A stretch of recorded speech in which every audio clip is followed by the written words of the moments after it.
As you may remember, last week I was in conversation with Preston Smiles. And so to complete the story, I'm thrilled to announce that today's guest is Preston's partner in crime, Alexi Panos. Alexi is a transformational leader and co creator of the Bridge Experience with Preston. She went from acting and modeling in New York City to teaching people how to break free from anxiety and perfectionism through her signature somatic coaching practice. And what makes this conversation fascinating is that while Alexi and Preston were teaching others about personal growth, their own marriage was silently unraveling. And in our conversation, we explore how hitting rock bottom in her relationship became the catalyst for her deepest teachings about feminine power and why even relationship experts sometimes need to completely reinvent their approach to love and partnership.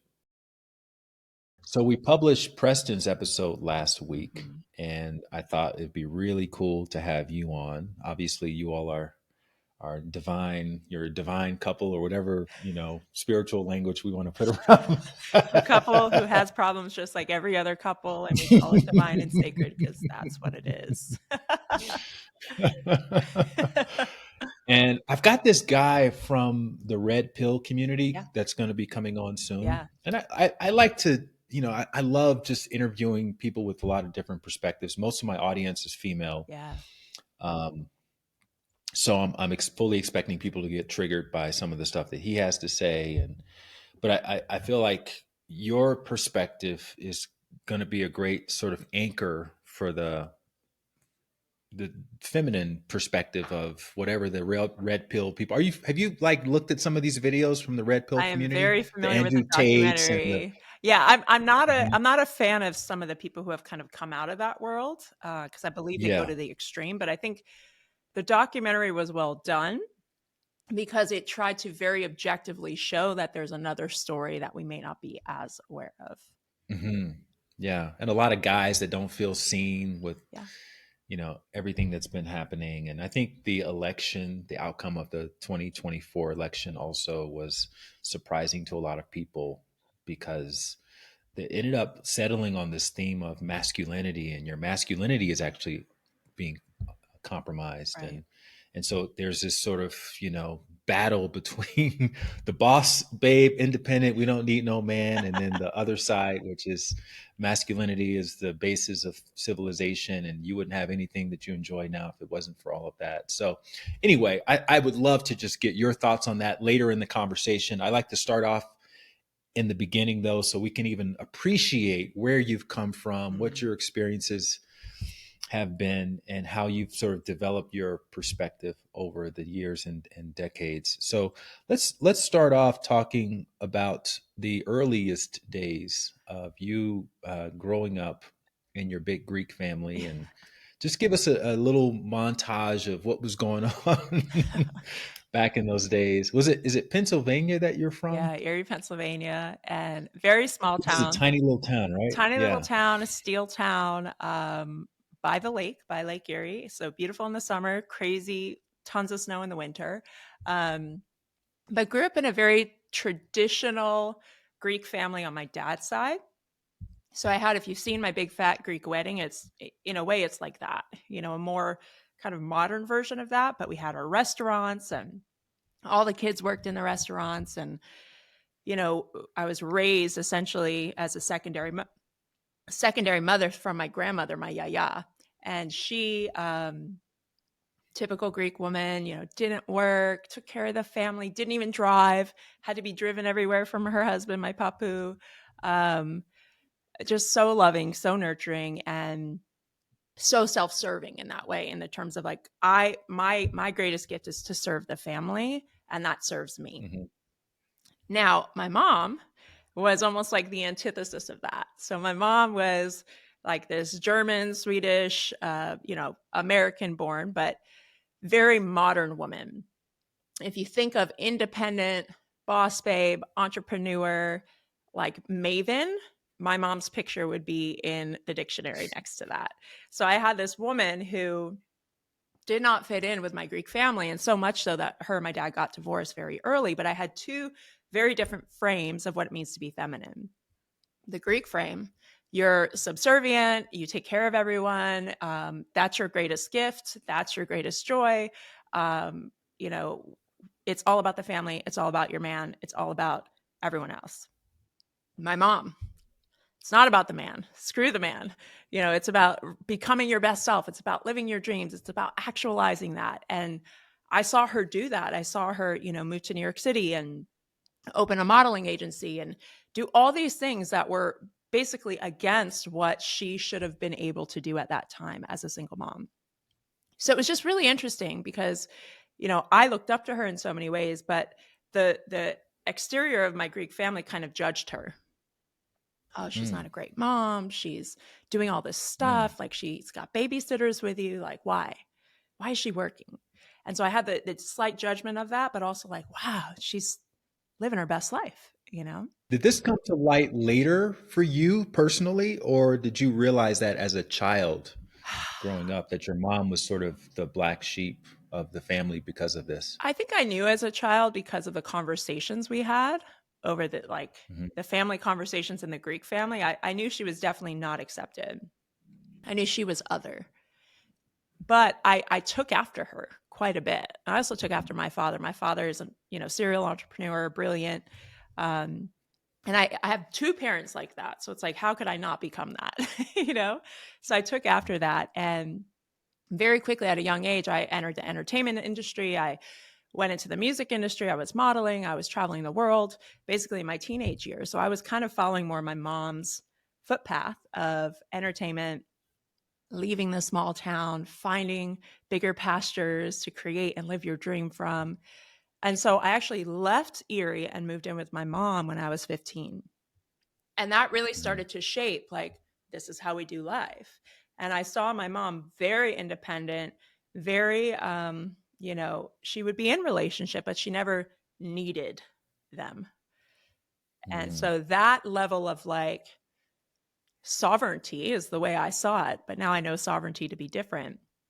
I'll mhm, call it autonomy. Her level of independence and autonomy was really inspiring because it's like no matter what happened in her relationship, if she got hurt, she was good. She'd be fine. mm, So, okay, this is what women do. We take care of ourselves, we make our own money, we forge our own path. And, if they come in, great, but we don't need a partner. We don't need a man. God forbid, that's like the mm. worst thing ever to need a man. And so I think most of my 20s, even into my 30s, that was my motto internally. And of course it was a Mhm. bit unconscious, but it was something that I wore proudly. And I think nowadays we have this whole the boss babe era of the independent woman. Like, I don't need anybody. I'm not dependent on anybody. And we wear that proudly because of what our mothers and grandmothers endured in the past, where they did rely and need and were financially, sometimes imprisoned and kept and couldn't leave bad situations because they couldn't take care of themselves. So it's a dichotomy for sure. Yeah, and there are a couple things you wrote or you I heard you mention on a podcast about those earlier years, and I wanted to ask you about them. You said that you never knew a relaxed woman when you were growing up. Right. So what did you mean by that? So, okay, going back to the Greek women in my family, there was always this anxiety of like, what do I need to do around the house? Who do I need to take care of? What food do I need to make? What do I need to clean up? There was always something to do or someone to take Hmm. care of. My mom and all the independent women that entered my life when I entered that path, it was always more to do, always more to achieve, always more to create. Never enough money, never enough success, never satisfaction. Like there was always more. And it was almost like this promise in our head of, well, once I get there, once I get the big enough business, once I get this big contract, once X, Y, and Z, then I'll finally feel happy, Hmm. safe. Then I'll settle. Then I'll take a break. But there never came. And so it was always this constant push to produce more, to earn more, to gain more, because essentially what I know now is that we were looking for safety in all of these external metrics. If I have more money, more recognition, a bigger business, more followers, whatever it is, that's more safety. But safety is never external. It can't be. It has to be an internal game. And so when we can't relax in here, we go, I need to do more out here in order to feel safe. And that shows up Mm, two different ways. For the good traditional woman, it's, I need to be more of a good woman. I need to be more of a good wife. I need to be more of a good mother or a good caretaker. For the independent woman, is I need to be more successful. But both those women and everything in between, what we're really looking for is I need to be enough. mm. And that is a completely different game to play, no matter if you're more traditional or want to be the more successful type. So I think as women, we're starting to wake up to this reality of, I don't feel enoughness in the traditional role. I don't feel enoughness in the independent woman role. And I can't keep playing the same game expecting different results. So what's really going on here is I have to feel enough here. How do I do that? Where do I start? Right.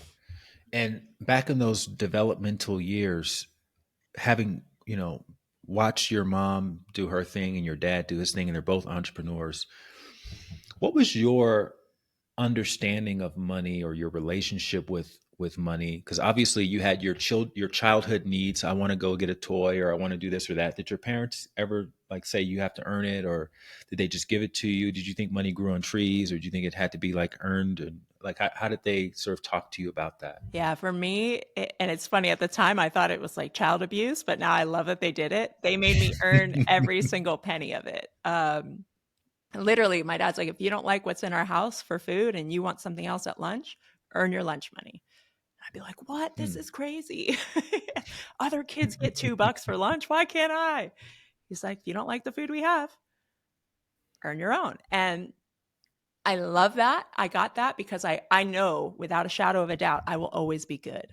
I'll always be able to make money because that's how I was trained to go, okay, if I want something, it's a value exchange. How do I create value? Hmm. And what I'm learning is, because that's also a part of my wound, right? It's like, okay, it's all on me. It's all on me. Like, no one's got my back, even though they had my back with like basic needs, of course.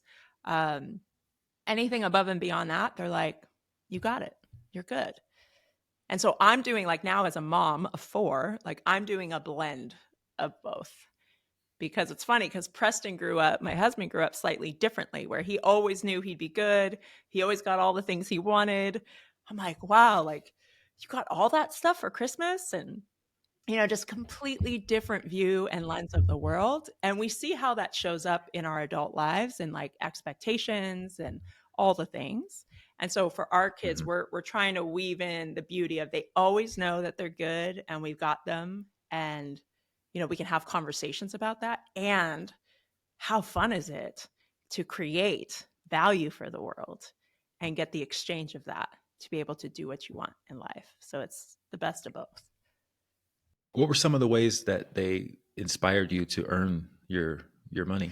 Well, we had to work at the restaurant. So early on, like 8, 9, 10, we'd stand at the front with our yaya and help her be the hostess. So we'd walk people to their table at brunch. And then once we got old enough, I can't remember if I was like, I think it was like 10, 11, 12. I was toast girl in the back on brunch. I'd butter all the toasts and toast all the toasts and get all the orders ready. We had to do Were dishes. these ceremonial positions, or did they really need you to butter that toast, or you're gonna, they're gonna get some But complaints? I took it so seriously. I remember I took so much pride in like rye toast, and they would have like lots of butter, a little bit of butter, and I would literally like take so much pride in my toast sorting skills that it was such a beautiful thing to feel that, because it wasn't, oh, I'm just doing this to make money. It was like, oh, Hmm. I'm doing this to actually like make someone's breakfast better. And that's really how I've done every job. I've been a waitress, I've bartended, I've done all sorts of things, right? Including really cool jobs and jobs that, are hustling jobs.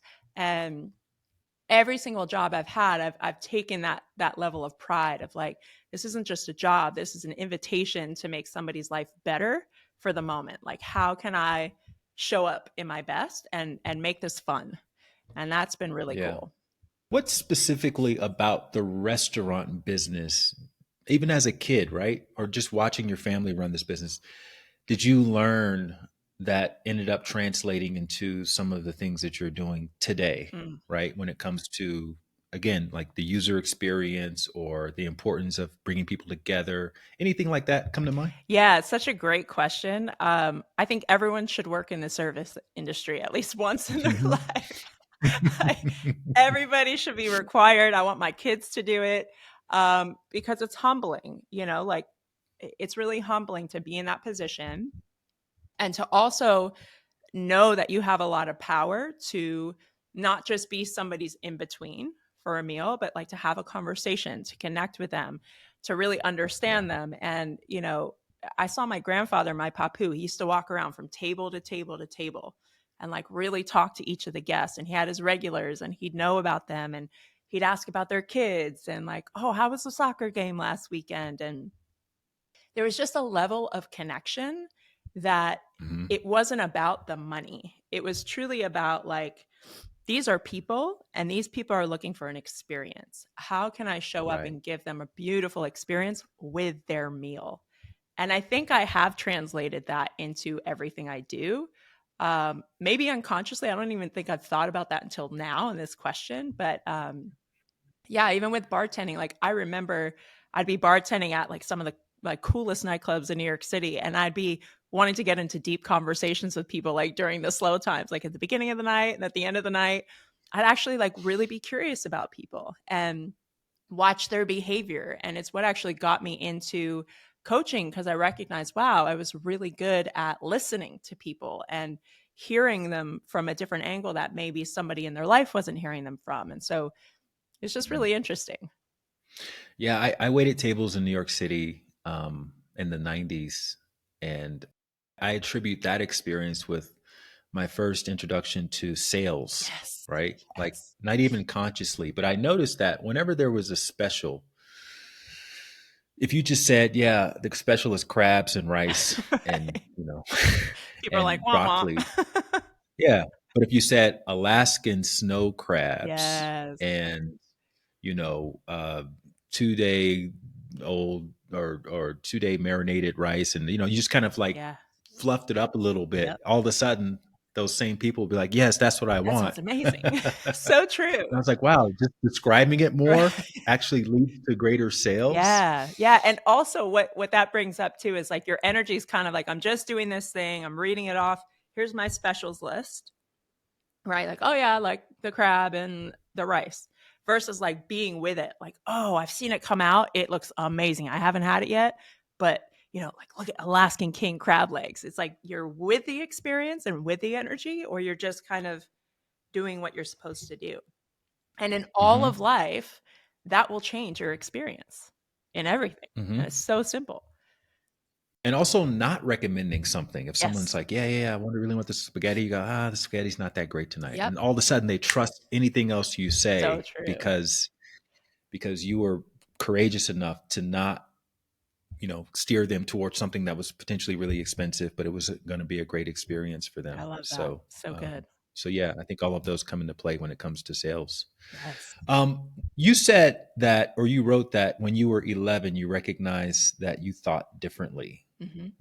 That's a very specific age. Mm. Do you remember what happened when you were 11 that caused you to Yeah. Yeah, well, I realize grew that? up again at my mom first started a modeling agency in Erie, Pennsylvania, so, Hmm. Yeah, like, which is not the not normal. capital of fashion in the world. Not normal. It's not normal to be in, like, a steel mining What was the town. department store in Erie? Like a Belk or It's just like, wow, and you know what's crazy is she made it successful. She went into the Mhm, tri-state area to Pittsburgh, Cleveland, Buffalo.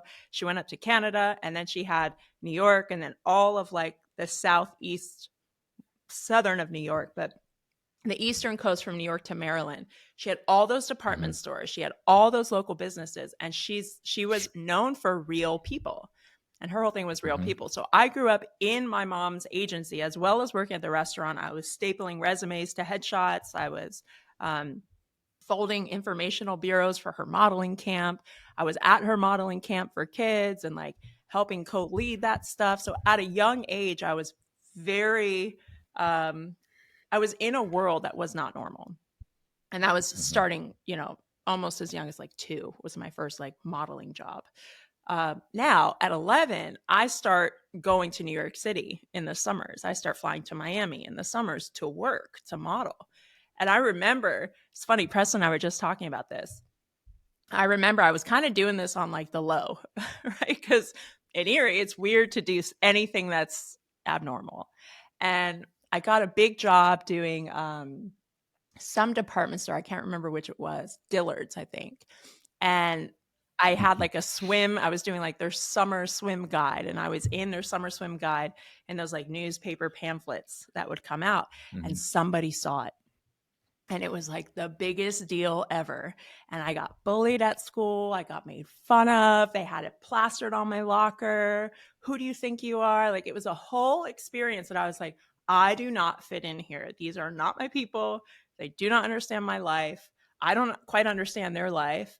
And I felt like I almost had to keep this part of me very quiet, because I was also like reading books about philosophy and Taoism, and like asking questions about religion, and why do I have a friend who's Jewish and a friend that's Christian, and they both say that theirs is the truth, and like asking these bigger questions that people just weren't asking. And Mm-hmm. thankfully I had 2 parents that were black sheep in their family that were like, ask the questions, dig, like find your own answers, and we're not going to tell you that any one way is the right way. Like, figure it out for yourself. And so I became endlessly curious about religion and philosophy and life. And why do some people say like this is enough and they never think bigger than this? Why do some people always think bigger and want to keep going and keep moving and keep exploring? People just were so interesting to me. And Mm-hmm. I think because I grew up in a more I don't want to say homogenous, because it wasn't, but in many ways it was a homogenous culture. Like, there was kind of a way that you did things. You went to high school, you got good grades, you married your high school sweetheart, you had 3 kids by the time you're 24, and you work at Erie Insurance, and like there was very much a protocol to what you did in Erie. And Yeah. it just didn't fit for me, and I knew that. I knew that early, and that moment when everyone found out my secret of having this secret life of being, a model. It was like, oh God, okay, I need to figure something else out. And I think that's when, as a trauma, I started to kind of disassociate from school, and school just became, okay, I have to do this to get through it. Um, how do I get through it fast? So I ended up graduating early. I left Erie at 15, moved in to South Jersey with my mom at 15, and really just started to go, okay, I'm going to do life differently. And I started working with a massive producer at the time, and started, I was basically in school 1 day a week for chemistry class, and, graduated with flying colors, and was building a music career 90% of my Mm-hmm. days. And at 15, that's a very abnormal thing to do. But for me, it's like, I can't go the normal route. Like, this is not for me. I knew there was something more. I just couldn't quite put my finger on what it was. At the time, I had Right. done Tony Robbins. I did Unleash the Power Within or I read Unleash the Power Within when I was 13, and then went to his first workshop. Hey, so a lot of you all have been reaching out with your guest suggestions. And look, I appreciate it. I do. And to help make it easier for those guests to say yes to my invitation, I need you to subscribe to this channel. Just hit the subscribe button below, and that's literally the best way to help me get you that guest on my podcast. All right. Thank you so much for helping out, and back to the show. Obviously your parents split up, and my parents ended up splitting up when I was in my 20s, um, actually early 30s now that I think about it. But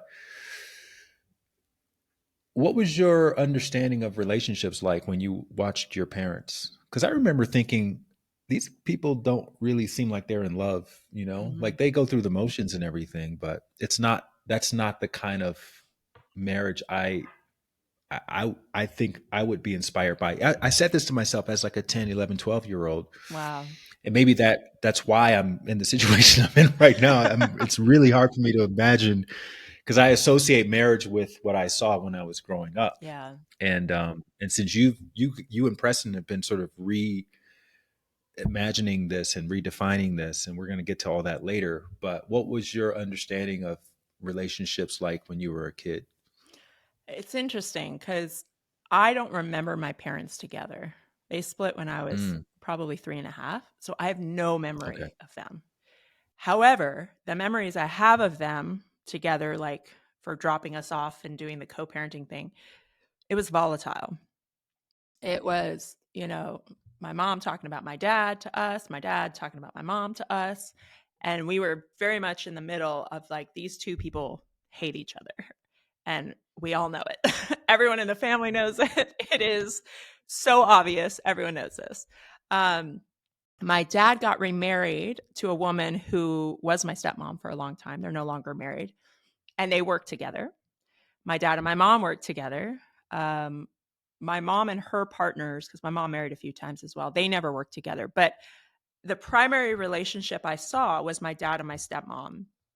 They worked together in multiple businesses, and it was always about work. Like, what's going on at work? What's going on with the inventory? What's going on with this employee? And it was always work conversations. And so I never saw love. I never saw romance with a married couple. My mom had romantic, like people she would date for a while. And my mom loved romance and loved getting swept off her feet. So I saw it, but I saw that it didn't last. I saw that it was like these like bursts that are really fun and really amazing in this whirlwind of love and romance, but it's going to die off. And when it dies off, time to move on, find another.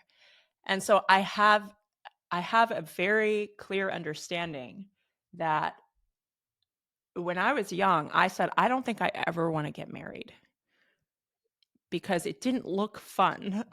Like, it just didn't look, I'm like, from what I see, A, it doesn't work. Both my parents have been married and divorced multiple times. My dad has finally found his person. My mom has finally found her person, but in their later in life, my dad in his 50s, my mom in her 60s. Um, and I think for me, I just always felt so self-sufficient of like, I love my life. I don't need a man to be happy. I don't need kids to be happy. I love what I do. Who needs that? That feels like a burden. That feels like it's heavy and gonna bring me down. And so I very much went through life with that mindset.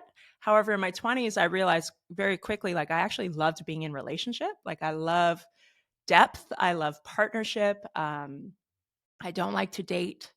I'm very much a like, hey, I have very limited time. So if I'm going to spend it with someone, like, I want to go deep and I don't want to waste time dating. Like, that feels like the biggest waste of time for me. So I would be in these like long-term 4 or 5 year relationships pretty much back to back in my 20s until I met Preston. And then when I met Preston, there was just a different energy of like, I could marry this guy.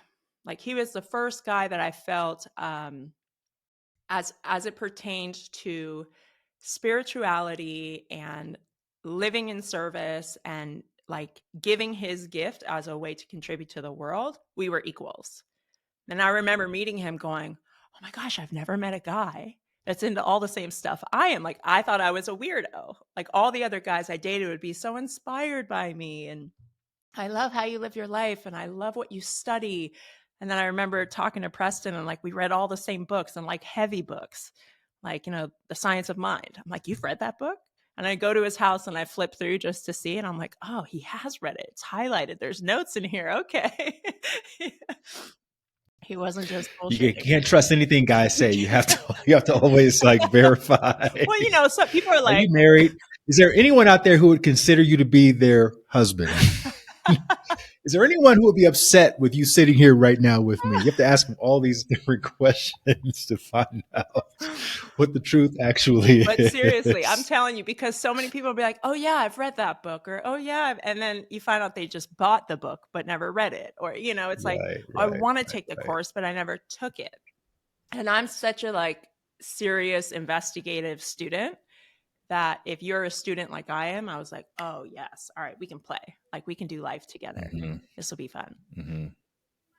I know this is annoying, but I like to have more of a linear unfolding of the story. So I'm going to go back to that first Tony event because I think that's interesting, right? Like, what 15-year-old is sitting around reading Awaken the Giant Within? Yes, yes, And that so was you it. said your dad studied Eastern philosophy. Yes. Is he the one that recommended the book, or was that just a series of readings that you had been doing since your dad maybe started giving you the children's version of the Tao, or Yeah.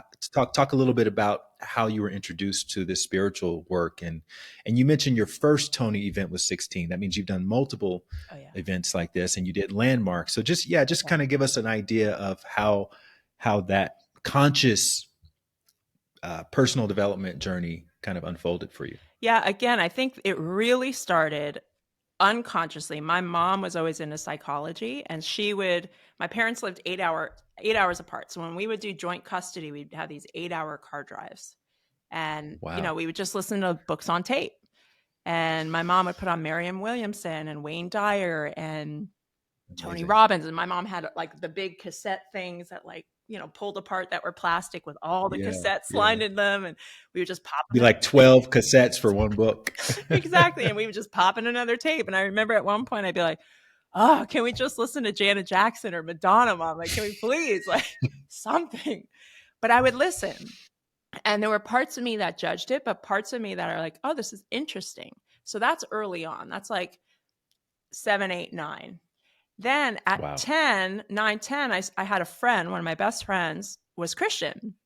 And I would sleep over at her house, and she would invite me to CCD and the Sunday school. And I would sit there and I would listen to what they were teaching. And my dad was atheist. My papu was atheist. And I would just listen to this, like, interesting. How come my dad and papu are so against this? Like, this is not the truth, but they think it's the truth. And then I had a friend who was Jewish, and their truth is slightly different. And I just started again getting curious about religion.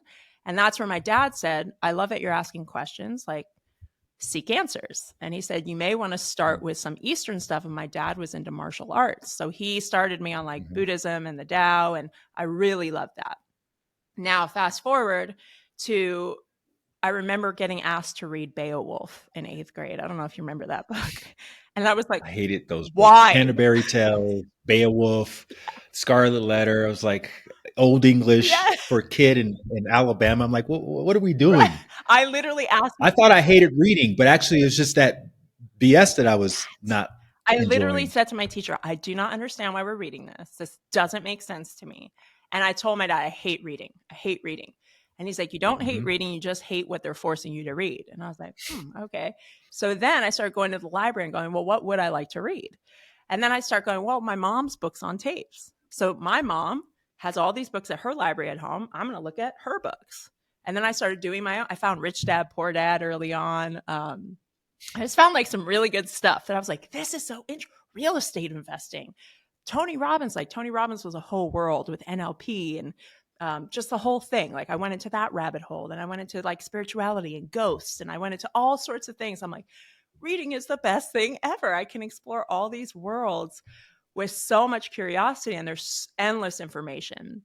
And then when I started modeling, I started meeting older models, like where I'd be like housed with them or like on a job with them. And we'd talk, and they'd see I'd have these books with me. And they're like, wow, you're reading this book at 11, at 12. And you would really love to go to his seminar. And I was like, oh, would I be allowed to go? And they're like, yeah, I think so. And then I asked my mom, she's like, yeah, I'll drop you off. So my mom drops me off, and I'm at, Tony's big event in some big stadium by myself and jumping up and down with adults next to me on both sides. And it was awesome. I was like, oh, this is cool. This is interesting. And then I met someone there who introduced me to Landmark. And I went to Landmark at 18 and did the whole Landmark curriculum, basically 18 to 21. And then came back when I moved to LA just to get back into a community of like finding some Mhm. Landmark people. And it continued to just, you know how it is. You meet a person here, you have a conversation, they hand you a book. Oh, you should listen to this. And oh, okay. And I'm just like, yes, I was so hungry for it. Like, you got to understand. I know you understand because you're from Alabama, right? Like, Mhm. people did Mhm. not talk about this stuff. And so I No. was so hungry for it. And it was like I was thirsty for it. And someone was like, here's water, here's orange juice. And I'm like, yes. So I was just a yes to anything and everything that felt like personal growth. Again, I was going to real estate conferences in like weird hotels at, 18 years old and learning about Mhm. all sorts of real estate investment, even though I didn't buy my first place till I was 25. I was thinking about it. I was swimming in it. Right. And also, um, you were modeling, right? Mhm. So obviously you were physically attractive and you're around all these guys, and I know that you had an experience with sexual assault, and maybe that was the first time that you realized that you have to, on top of being excited about life and all of these different philosophies and whatnot, you also have to protect yourself. Yes. So can you just share a little bit about that experience and what were some of the learnings and how that sort of informed the rest of your path moving forward? Yeah, well, it's interesting. So I got a music deal, a development deal when I was 15 with a pretty big producer at the Hmm. time. That led to basically getting signed with a massive label at the time from 17 to 21, traveling on the road, performing, recording, learning how to songwrite, all the things. Was there a lot of money in that deal, No. or was it like a thing where you get money later, potentially, maybe, possibly type of Yeah, thing? there was a little bit of a signing bonus. And then I made money for a couple songs that I performed on that I like sang the hook and it was on a platinum album. So I got paid for that. But it was like chump change, $5,000, $10,000. Yeah. It wasn't that much. Mhm. I was spending way more than I was making, trying to make it look like I was making money. So lesson learned the hard way. But it's funny because we had just gotten off a world tour. We went all over Europe. We went over South Africa. We went to Australia. We went all over the world, Japan.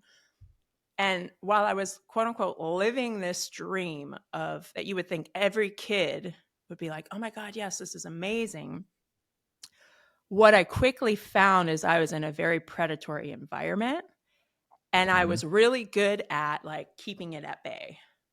Like, ha ha ha, and like playing the good girl and not pissing off anyone too much, but also like keeping it at bay. And there was a point where I just got so exhausted from doing that. Like, I Mhm. remember we were in the tour bus in South Africa and I was journaling and I remember seeing like the disparity between like wealth and people who were, living in these shanty towns. And I'm like, what am I doing? Like, this doesn't feel like me. And I just remember having just such a clear moment, like a moment of inspiration where it's like, this is not your life. And I kind of flash forward, like, if I keep doing this, and I was like, they were featuring me in King magazine and all these like big, like, industry magazines of like this new artist coming out. And they were basically ramping up PR for my album to come out. And I was like, it's now or never. Like, I'm either all the way in or I'm out. And I didn't know how to deal with conflict at the time. So I just like went out. I came back after that trip in South Africa and kind of disappeared, changed my phone number. It's like, I don't know how to handle this. So I'm just going to disappear. And it was because of this stack of number one, this never felt authentically mine. Like, this wasn't my dream. I happened into it by entering a singing contest on a dare and was just like, cool, I'm along for the ride. Let's go. But secondarily, I felt again, I was in this predatory environment again and again and again. So I pull myself out of the industry. I get a bartending job, I get a waitressing job in New York just to support my brand new apartment I just got and all these things. Mhm. And my mom at the time was my manager as well. And so she calls me and she's like, hey, I met this producer and he knows exactly who you are and blah, blah, blah. He wants to meet you. I'm like, Mom, I told you I'm done. Like, not interested. She's like, one more time, like, let's just see. Maybe if you do it your own way and you're not under this idea of who you need to be. Because they were trying to very much mold me into this version of who they wanted me to be that would be successful. She's like, what if you did it Mhm. your own way? I was just like, I don't know. I was like, all right, I'll take a meeting. So the guy calls me. I'm literally moving. I remember I'm moving my boxes into my apartment on 33rd and 3rd, like moving myself into my apartment. And he's like, hey, I'm going to pick you up. We'll do a studio test. Like, average stuff. I've done it 1,000 times with other producers. Okay, cool. No problem. This time, yep, I just got to be back for work. I was working at the coffee shop in Union Square. Got to be back to work at 4. So he's like, yeah, we can get you back in time. No problem. Great, great, great. He picks me up. I get in the car. We start talking. Instantaneously, my body's like, whoa. And I had never felt that before. Intuition was just like lighting up.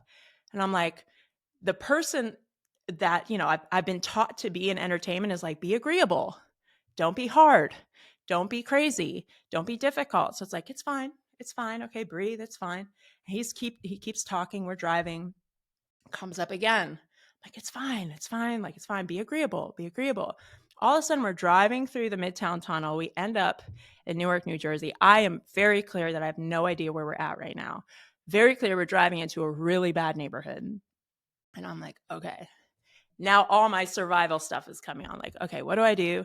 How do I survive this? Am I jumping out of the car? Am I doing this? And I'm starting to look for all these things. And before I know it, there's literally a gun on my lap. He's like, this is going to go one of two ways. And I'm just like, literally froze. Exited my body, froze. I have glimpses and memories from some healing I've done.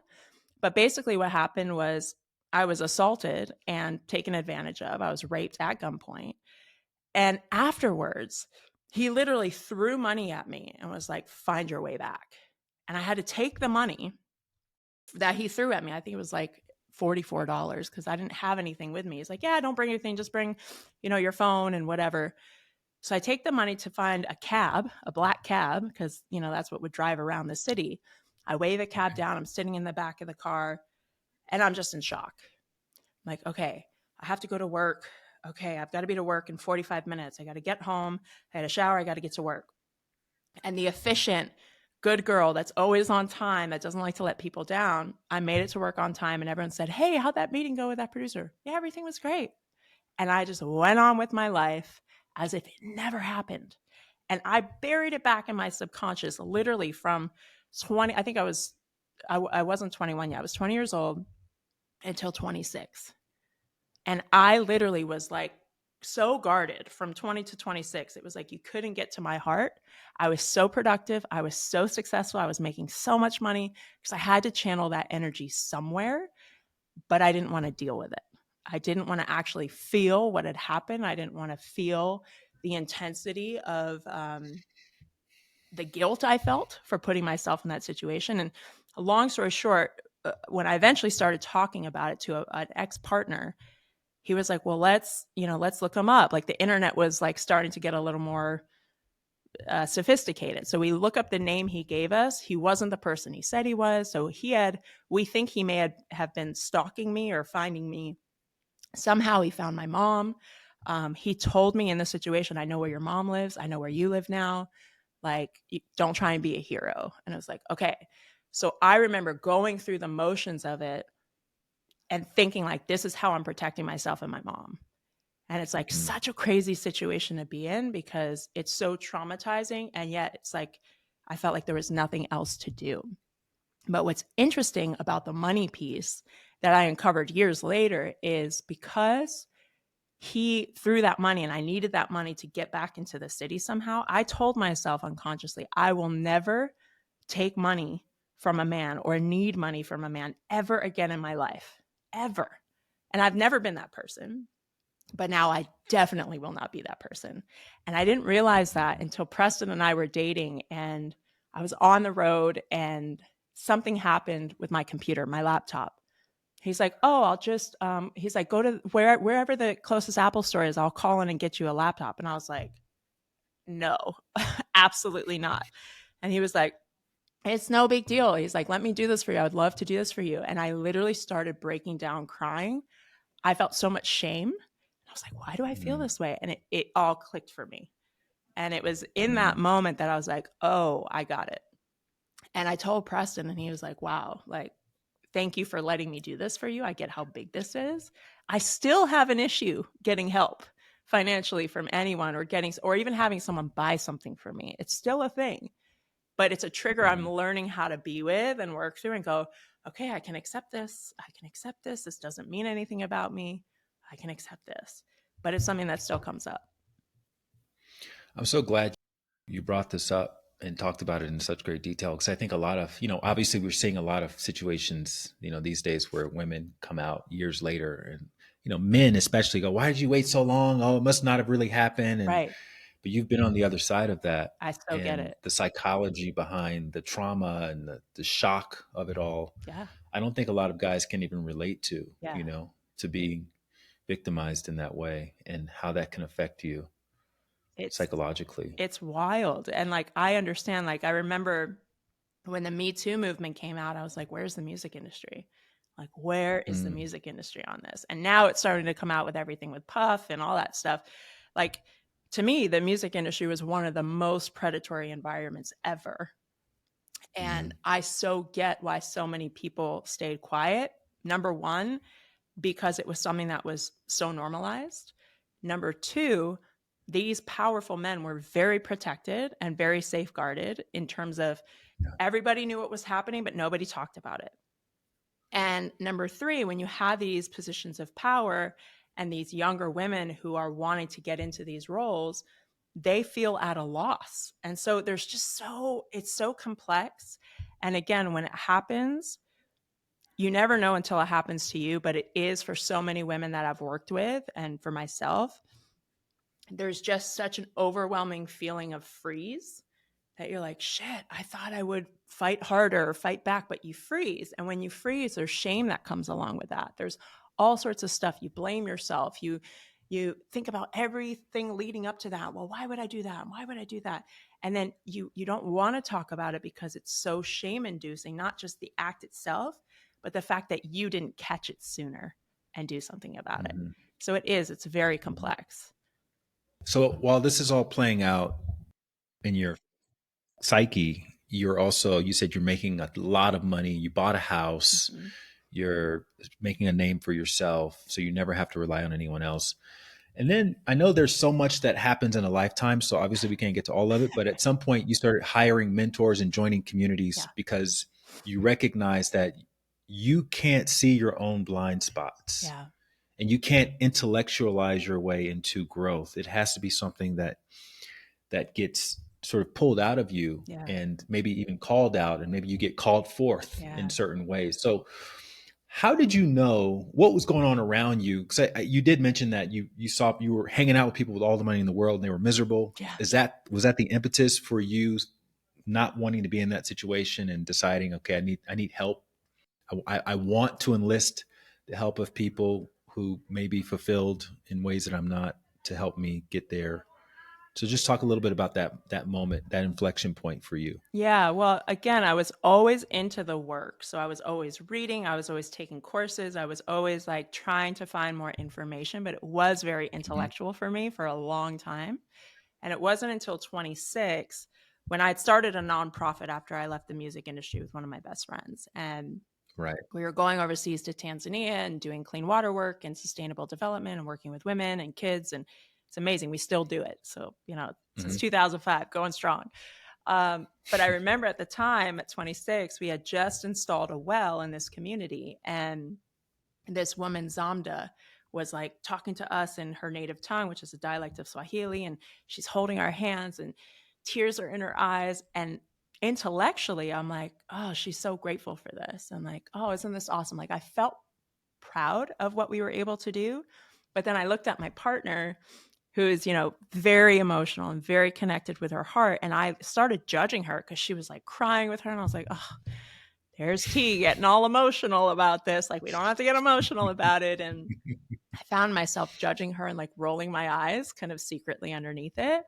I remember Yeah. journaling after that trip and going like, why am I judging her for like such a beautiful moment? And it was because I couldn't feel that. Like intellectually, I understood it. Oh, she's grateful. I'm grateful. Oh, she's so thankful. I'm proud. I understood it, but I couldn't feel it. And so that was the beginning of like the uncracking and unraveling. And that's when I got to the trauma and actually like, oh, this happened. Remember that? And started looking at all of that. So that started first with working with a specific women's group that dealt with sexual trauma.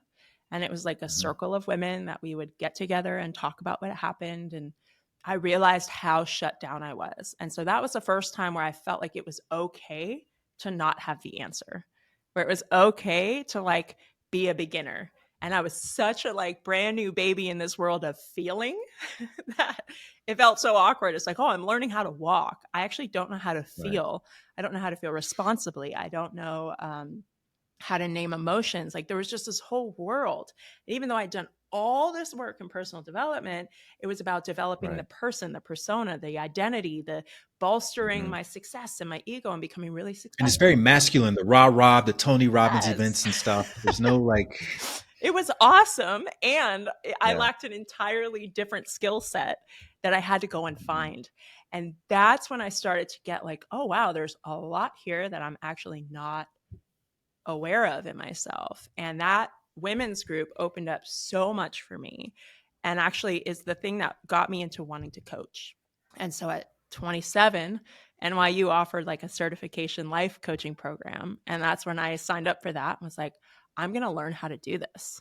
I'm going to learn to Uh-huh. actually work with people. And I did. And at that point, life coaching wasn't even a thing. It was like, you're a coach? Are you like a volleyball coach or a basketball coach? It's like, no, I'm a life coach. What is that? Mhm. And really, the only models I had were the Tony Robbins, were these, Zig Ziglar and all these like really big, Wayne Dyer, these big names. And so I kept doing my thing in entertainment because it was paying the bills and paying them well. And at the same time, I was moonlighting as a coach and building a coaching practice. Like literally, this is how far back it goes. The only place to advertise at the time was Craigslist. So I was advertising on Craigslist, $25 an hour for life coaching. And I had And you were clients. probably on the phone negotiating with people who couldn't pay the $25 an hour. Totally. And it was just like the most random thing. But that turned into somehow I was giving talks for Epic about, which was our nonprofit, like how to start a nonprofit, how to be a citizen that gives back in your community, whether it's global or your local neighborhood. And someone from an Epic talk was like, hey, I really loved your talk and your share.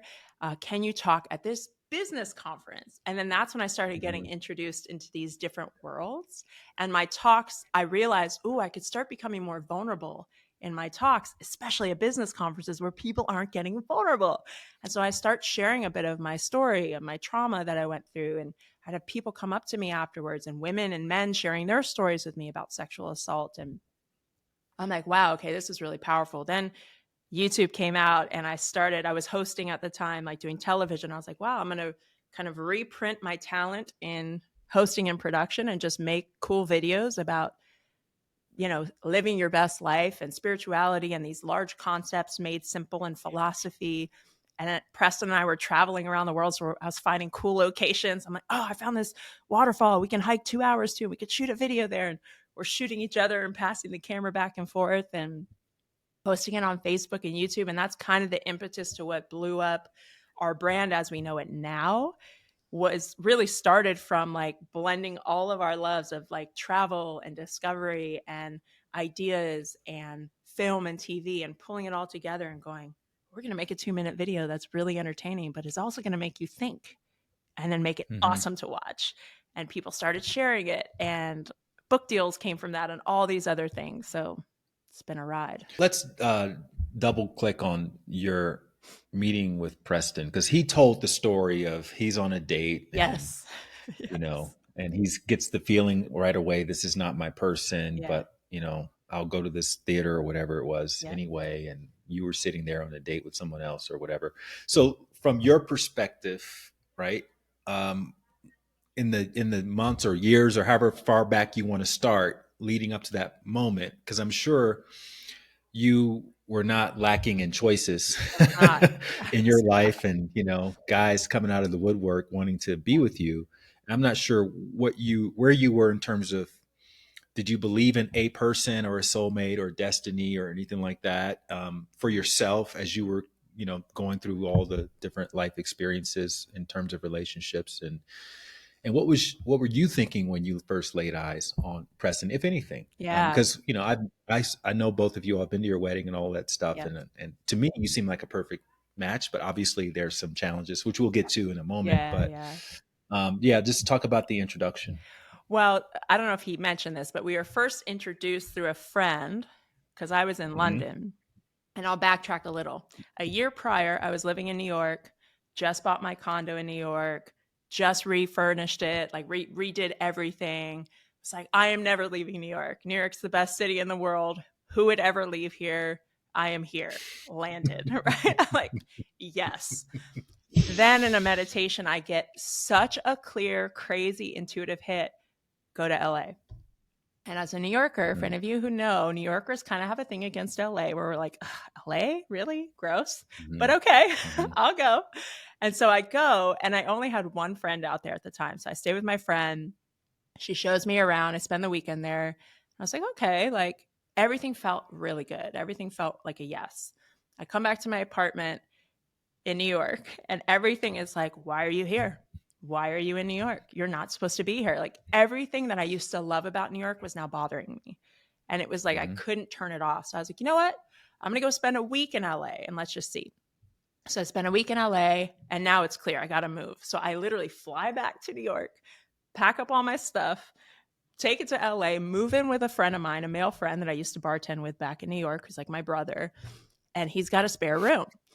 And so he's like, yeah, stay in my spare room until you find what neighborhood you want to land in. I'm like, great. So he's Italian. So he has Sunday dinners at his house every Sunday with all his friends, like Italian dinners he cooks. And like, it's so good. Right. And so I meet one of his best friends who is very much like an awesome human and very interested in me and like, hey, like, I think we should date.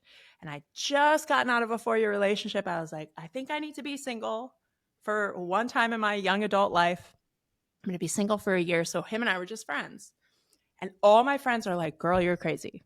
This guy's amazing. Perfect on paper. What are you doing? Like, guys like this do not exist in LA. Like, he's your guy. If you don't take him, I'm taking him. And I'm like, really? Like, am I crazy? But it's just my friend. Like, really? And so I had one of those conversations and I literally thought maybe I am crazy. Like maybe he is, because he is kind of like ticking all the boxes. Like he's Mhm. good looking, successful, nice guy, comes from a good family, like good human, smart, like Is just this that actor? We don't have to say his name, yeah, but yeah, is this yeah, that yeah, actor? yeah. Okay. So like he's very successful, doing really well, Mhm. um, and just like again, perfect on paper. And we're friends, so like we know each other really well. So, anyways, I was like, okay, you and I, let's try this thing. And he's like, for real? So yeah, but I was on a show at the time, traveling for the show. He was on a show at the time working. So we never really hung out. We were just started a phone relationship. And he calls me. He's like, hey, I've actually got a weekend off.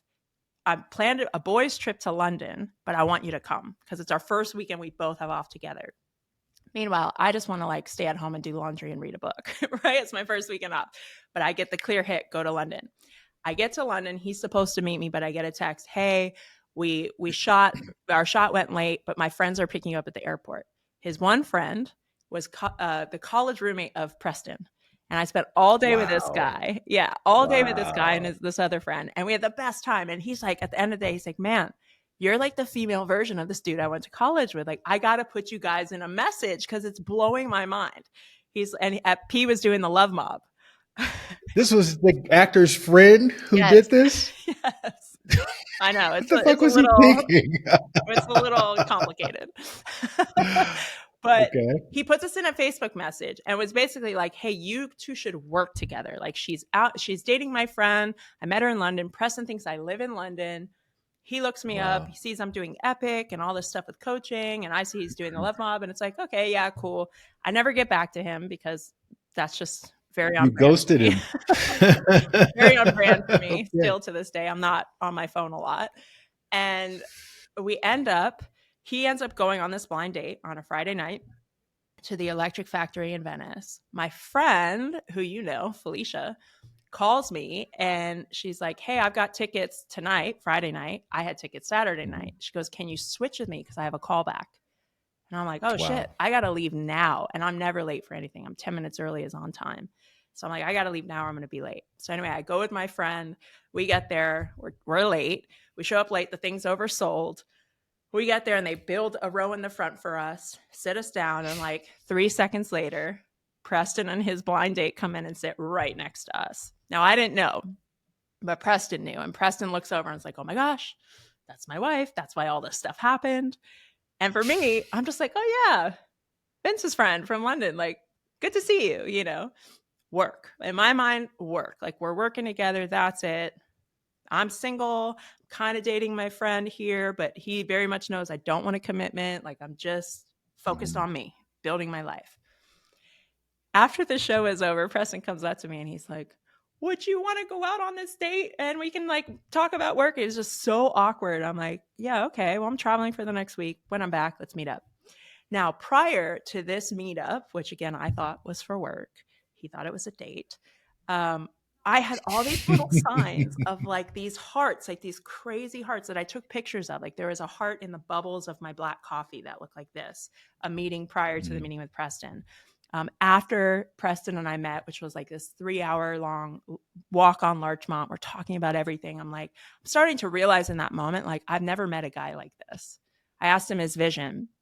He literally describes to a T like my vision. I'm like, and I've got a very, like, I'm one of those people. I'm a Virgo. I'm like, got a very clear written out vision with like visuals to go with it. I'm like, and I open my computer and I show him my presentation I made for myself about my vision. I'm like, this is literally, you just described my life right here.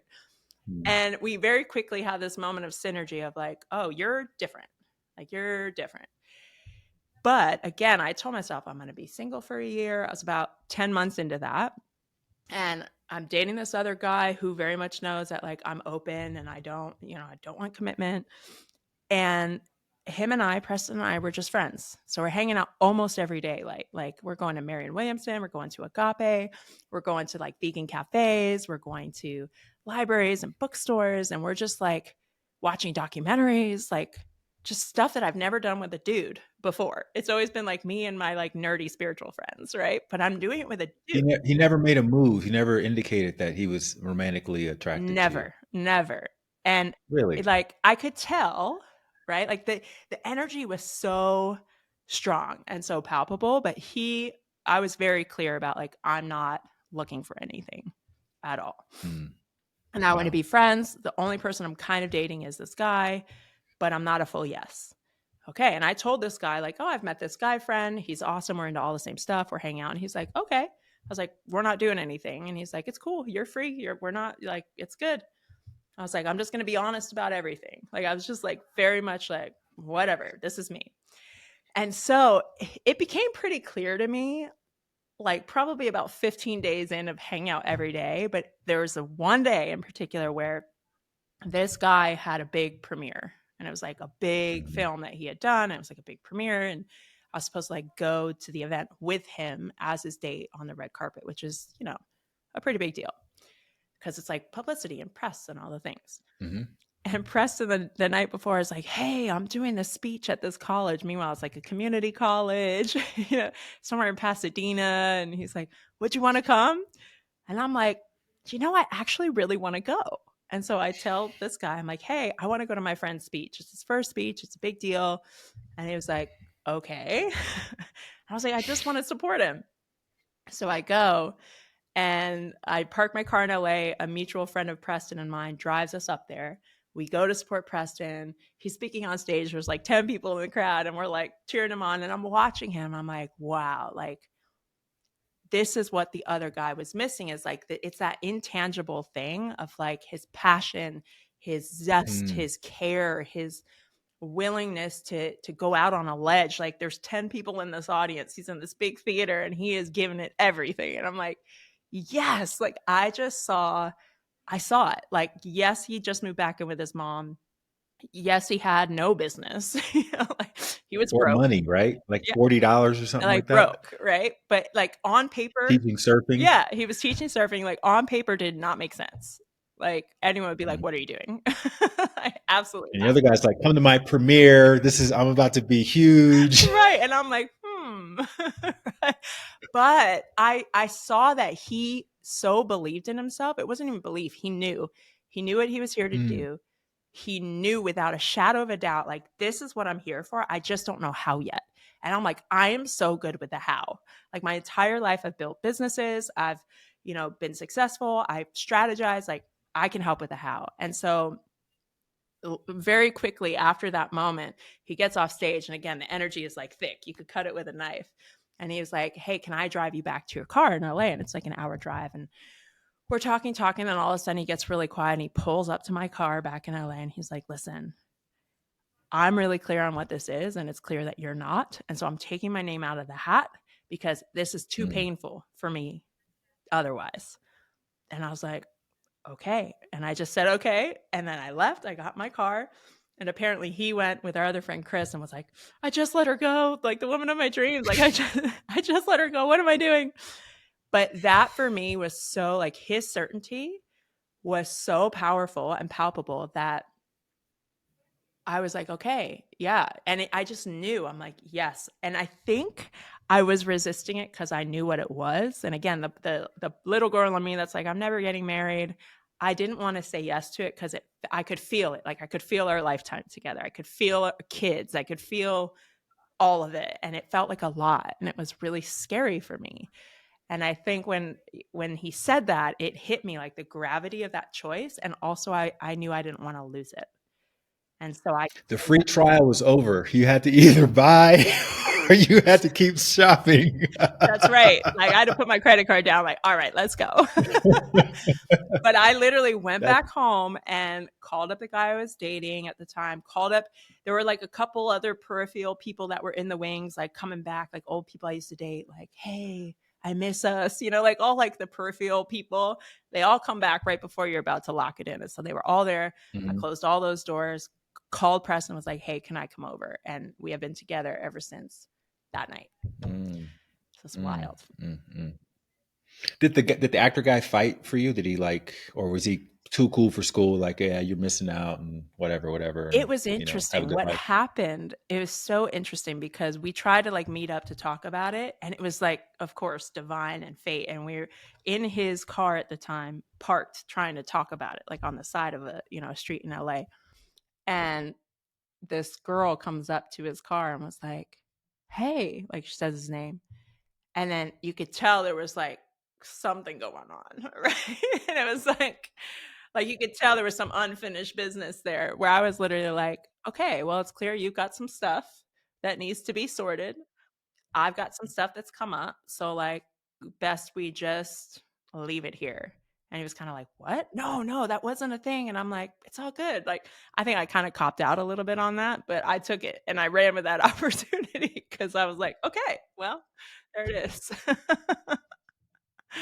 Hey, really quickly, if you like this content or if you don't like it, let me know down in the comments because your likes and comments are going to help me learn what you want more of.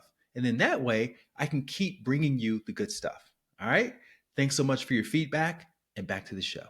Awesome. Yeah. All right. So, um, Preston openly credits you with helping him to go from $40 and living at his mom's house to creating, what he's known for now. Yeah. So again, we talked to Preston, we got his whole take on things. What did you see in Preston as someone who had already built something, right? What did you see that he was, what were his blind spots?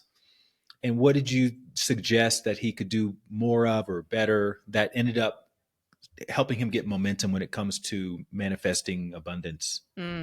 Honestly, like he had all the internal game was there. Mm-hmm. His was external. So it was like systems, strategy, a website, A charging a website. website, Charging. charging people. Like he had so many clients that were like free clients. And I'm like, babe, no. And they would call it like 1 o'clock in the morning. I'm like, no, no. Like we just Mhm. gotta reorganize this. And like again, for me, I had built a successful nonprofit organization. I built a production company. I built a merchandise business. Like I had all these little things that I had done where I was really savvy with technology. I was really savvy with cameras and editing and all that, where I was like, we're going to edit our own videos. We're going to travel. We're going to make this really cool.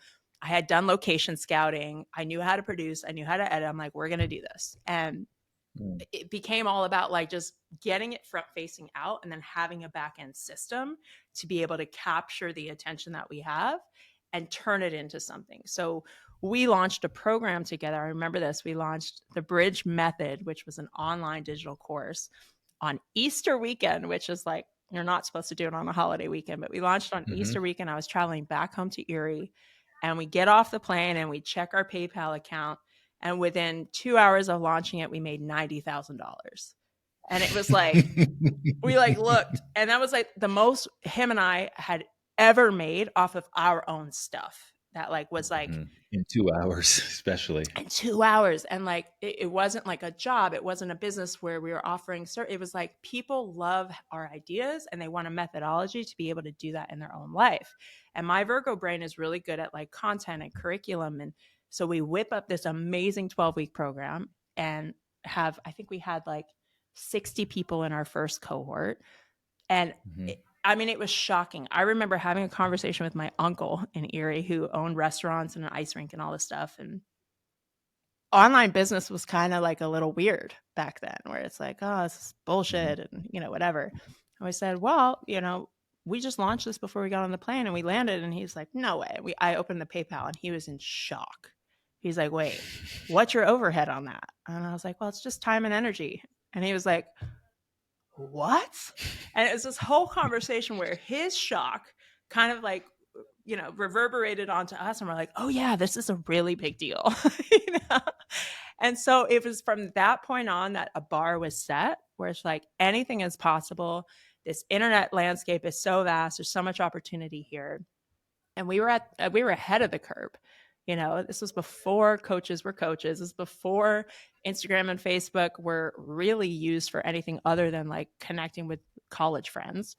And we were utilizing it as a way to spread ideas, spread hope, Mhm. and Mhm. offer invitations into a new world and a new conversation. Yeah, and now you guys are at a point where 90,000 launches just like Tuesday, Totally. It's like, Just a your Tuesday. expectations have probably well exceeded that. Yes. Yeah. But I want to shift the focus now because obviously your business, you have the Bridge Method, you guys co-wrote a book together, Now or Never, you have your own book, 50 Ways to Yay, Yeah. and you had Soul School. I don't know if that's still Yeah. I around, had but that you for have so about many 6 years. offerings. Yeah. Yeah. And you all are so expert, right? This is where it gets tricky because you're expert at introducing people to personal growth, Mm-hmm. to self awareness, and taking them through a very uh, internal experience. It's not intellectual. Mm-mm. You're going through all the different things. Yeah. Yet in the background, there's a little bit of this going on. Yeah. There's a little bit of tension. Yeah. There's a little bit of struggle. There's strife. Yeah.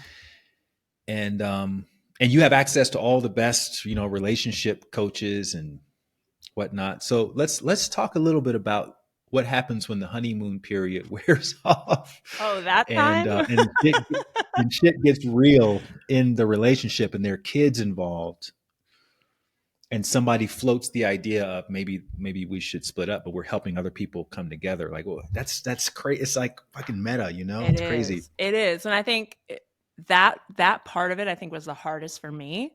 Like having perfectionism and like again that like endless student, like I can always find an answer. I think that was the hardest Mhm. for me, is like we know all the tools, we have everything. Like, why can't we fix this? Right. But that's been a huge part of my healing, is going, but what if what's here doesn't need to be fixed? Like, what if this is actually the medicine? And so that's Mm. been a huge breakthrough, because just for context, Preston and I go hard on pretty much everything we do. Like, we are people who live a big life, have a big capacity for more, and are constantly working on expanding our capacity to be able to hold more, because we want so much out of life. So we do that with everything. We did it with work. We did it with traveling the world.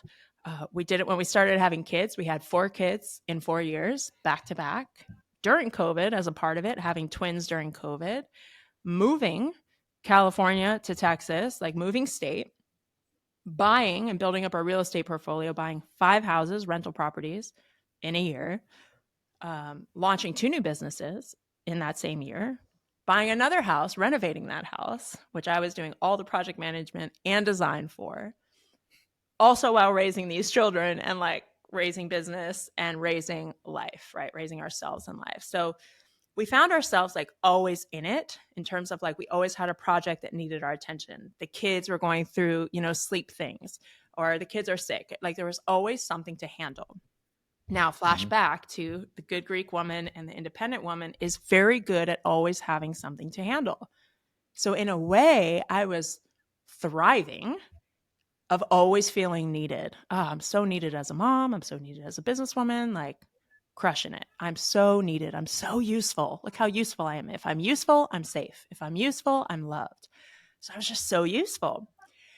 And because we were so in it, and there were these things that took precedence, whether it be work or family or the real estate project, our personal stuff kept getting swept.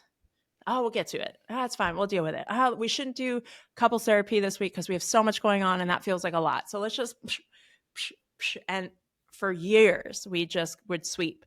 And those years weren't necessarily bad. Like P and I are so good. We're like besties, right? Like we get along so well. We ideate well. We parent well. We co-work well. Like it was more in the sense of both him and I felt the lack of aliveness within ourselves, and that impacts the lack of aliveness together with relational spark. Like relational connection, yes, we had, but relational spark and depth of intimacy, we were lacking. But again, sweep, sweep, sweep. Eventually, that pile got so big that we were tripping over the dust pile we swept under the rug for years. And it got to the point where it's like, we are both not happy here. There is some major stuff that we need to look at, talk about. There's some major, for me, major self-betrayal of like keeping the peace, doing the right thing, being a good woman. And I found myself, and again, hindsight, found myself trying to play the role of the good Greek woman at home, handling everything at the house, CEO of the house, mom of the fucking year, superwoman at home. And independent boss babe businesswoman who's handling the business, handling the admin, handling and overseeing the financials. And I was just like, I got it. I got it. I got it. But I didn't want to have it. But I thought that's who I had to be. Right. And so there's so much self-betrayal where I wasn't honoring myself. I wasn't giving myself space, time to be a person that had a life outside of all these roles that I played. And that massively impacted my relationship with myself, which inherently impacted my relationship with him. And so we had all these patterns that just kept playing. And like my wounding played off of his wounding, which perfectly created more wounding for me, which created more patterning for him, that we almost had to go, you know what? If this was all perfect and we both got to the point of like, we're done, like we can't do this anymore. Once I realized that, I'm like, oh, I'm trying to fix this. I'm trying to find the answer. It's like, that's what I do everywhere. I don't let things just be what they are. Let me just have this be what it is. And that created such a different environment, a different culture where it's like, okay, I'm going to take 30 days where I'm just like, I'm not tending to you anymore as my husband. Like, I'm just tending to myself as a woman, our kids, our life, still live in the same house, but we're very much going to like separate energetically. I just need to see what's here. And you do the same. I'm going to do my work, you do your work. And after that 30 days, I kid you not, it wasn't even 30 days. It was like 2 weeks. It became so clear to me that I was so deficient in my own aliveness, my own connection to myself, my own sense of feminine expression and embodiment, that's what I worked on. And I went to work on that and felt so full, felt so alive, felt so inspired. Like I don't want to say I found myself again, because I found a whole new version of my woman that has never been online, that I've never seen in my family.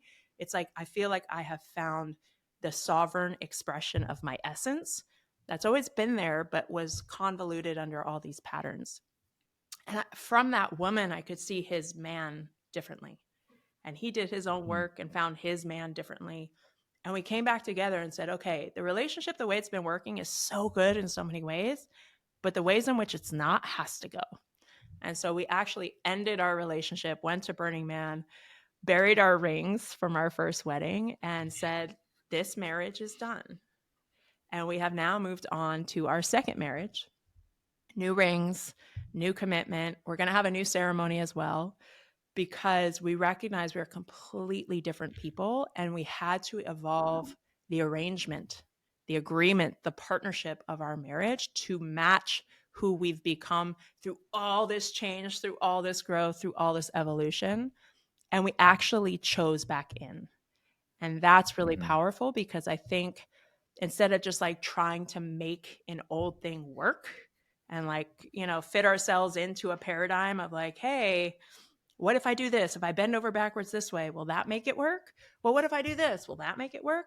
We were no longer willing to contort ourselves to make this thing work. We said, listen, we know we can co-parent magically together. We know we can co-work together. Like, we'll still crush at life. All the things we manage, we can still do together. But the intimate piece, the relational piece, the spark piece, like we get to choose that and we get to fully choose it, but from our sovereignty. And if we can do Hmm. that, we got a real chance here. And that's, 3 years back now. And our relationship has never been better. It does not look the same. Like people who have been there from the beginning and who were there like in the thick of it with us and see us now, they're like, wow, like I never thought this would be possible. And now all the tools that we've heard of and we used and we studied, like we studied under the Gottmans to be relationship coaches. Like we had the tools, you know, but it was different because the tools weren't coming from I'm going to do this so that we can be better. Now the tools come from like I want to do this so I can be better. Hmm. And that is a completely different culture that we have, that we're no longer trying to fix anything or the other person. We're just trying to see what the invitation is for us in this iteration of our relationship, which is really beautiful. So it conjures up the Ram Dass quote: "The best thing you can do for me is work on yourself. The best thing I can do for you is to work on myself." And look, I've been in the meditation game for, decades. And so I can look at a meditation offering and just kind of know exactly, okay, this probably is going to work. These things are probably going to be a waste of time and blah blah blah. As people who are in the personal development space, you all also can do the same thing. You develop keen awareness around what works, what doesn't work. You mentioned the Gottmans. Yeah. Is there a system or a mentor that you found to be most helpful in the relational challenges that you all have been navigating? And if so, what is that system? Or is it about just creating your own thing, kind of piecemealing it together based on studying a lot of different systems? Yeah, I would say my approach is more piecemeal, but I'll say the biggest mentor for me in my darkest hour of that breakdown into breakthrough was my body. Like Hmm. I referenced my body as the greatest teacher, greatest source of wisdom. Uh, I actually came back to what if my body knows exactly what's needed? What if my body Hmm. expressed everything that's been unfelt without having to put words to it, without having to understand it and process it and ask myself what's connected to? Like, what if I just move the energy? And so I went deep into my somatics and my embodiment work, and that changed everything for me because I recognize, especially as women, we live in a culture that devalues feminine qualities. We live in a culture that celebrates masculine drive, success, recognition, doing, building, producing. And yet, like nurturance and care and love and creativity and spaciousness and nature, we're like, yeah, once I'm successful, I'll take time and enjoy those things. It's like those go on the shelf as something that we're like, it's a nice to have, but not a must. And as women, we've been fighting for our position in the world post feminism. And we Hmm. have, without knowing it almost, stuffed our feminine qualities to the side and now are having a harder time learning how to access it. So for me, coming back into the feminine qualities of living has been nothing short of monumental for me because as someone who Hmm. is such a go-getter, so independent, can produce, drive, succeed in everything I touched, to take space, to move without a destination, to be more non-linear than like linear with a destination and drive, like it just opened my scope of and unlocked like, oh, there's enoughness in here, there's safety in here, there's self-trust in here where I don't necessarily feel the need or the drive to have to produce to make more money to go to that next level of success like I used to. I'm still going to do Hmm. it because why not? It's fun, but I don't have to. My sense of worth and safety is not contingent on any of those things. It's found within. But I had to get back into right relationship with my body, and that's where all my safety has come from. So Preston accuses me of being a perfectionist. He's saying, like, the reason you can't keep a relationship is because your standards are so high. And I find it ironic. Every guy who says that always has this beautiful woman that they're with inside and out. I'm like, dude, come on, man. Easy for you You're to the say, pot bro. calling the kettle black. But I want to talk a little bit about this idea of divine feminine and divine masculine, because I think those terms get thrown around a lot. They do. And you probably have a lot of girlfriends who want to be in your situation. They look at you guys and they think relationship goals. And Yeah. what do you find for women that you know, and you know what their aspirations are? What do you find that their blind spots are? What are their biggest challenges when it comes to calling in their partner? Mm. I think the first thing is thinking that the relationship or the man is going to make them feel enough and safe and like they've arrived. Mm. That's the first one. So I have a joke that whenever I meet a woman that's like, oh, I'm just like looking for my person and I can't wait. And once I find my person, and I'm like, then the work starts. Once you find your person, then the work starts. Like, That's when class is in session now. class is in session because it's so easy to be a monk on the top of the mountain when there's no chaos around. But can you hold your Hmm. center in the most intimate, vulnerable space that there is, which is relationship? And so to me, that's where all of our knowledge and all of our work gets tested. So that's number one. Number two, I think a lot of women really say, even women in relationship, like I don't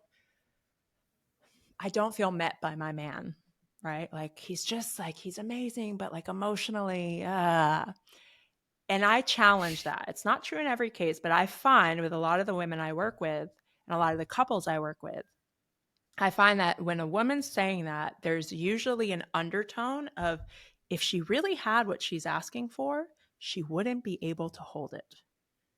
Meaning, Mm. and I'll speak from my experience. For so long, I was like, oh, I just want to feel met by Preston. I don't feel seen by him. I don't feel understood by him. I don't feel like we're here. That was my conversation when we were at our worst. I just don't feel met by him. And I could find so many justifications for it. Yep, it's there, it's there, it's there. And people could say, yep, yep, yep. Therapists would say, yep, see, I see it too. Right. And so I was getting all this external justification. See, he's just not able to meet me in that level of depth. But when I went to my body's like, you're actually really afraid of being seen in that much depth. You actually are really afraid that someone's going to love you in that much depth. And I didn't know that until I felt that within myself of like, oh my gosh, I'm actually afraid to feel it myself. I'm actually afraid to meet myself in the depth that I'm wanting this man to meet me in. I can't even meet myself in. So how Mm. can I expect him to do it when I can't even do it for myself, when it's scary for me to? And so, it's so easy to look at a person and go, you're the problem.